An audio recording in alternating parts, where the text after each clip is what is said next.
आपका MRI scan आपकी story का सिर्फ एक चैप्टर है और ना कि पूरा बुक। इसका मीनिंग कि आपके पेन जो है जरूरी नहीं आपके एमआरआई पे दिख रही फाइंडिंग्स की वजह से आ रहा हो। एमआरआई स्कैन एक फोटो होता है और पेन एक एक्सपीरियंस होता है, तो जरूरी नहीं कि फोटो और एक्सपीरियंस आपस में हमेशा मैच करें।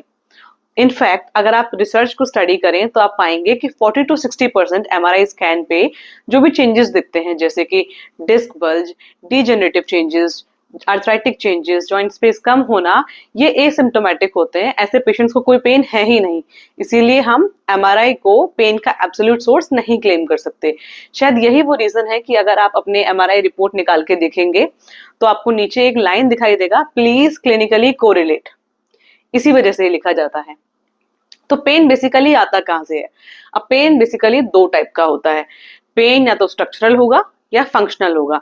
स्ट्रक्चरल पेन बेसिकली क्या होता है, जो कि किसी भी स्ट्रक्चर के डैमेज होने की वजह से आता है, जैसे कि कोई फ्रैक्चर हुआ, कोई लिगामेंट डैमेज हो गया, कोई टेयर हो गया, तो स्ट्रक्चर में डैमेज की वजह से आपको पेन आएगा। और इस टाइप के पेन्स आप एमआरआई स्कैन पे चेंजेस देखने की वजह से या एमआरआई स्कैन पे चेंजेस दिख रहे हैं तो वहां से आप कंफर्म कर सकते हैं with proper assessment. But second type होता है फंक्शनल पेन। अब फंक्शनल पेन में आपके एमआरआई स्कैन तो नॉर्मल आएंगे, बट पेशेंट पेन एक्सपीरियंस कर रहा होगा और पॉसिबिलिटी है कि उसका पेन काफी इंटेंस भी रहे।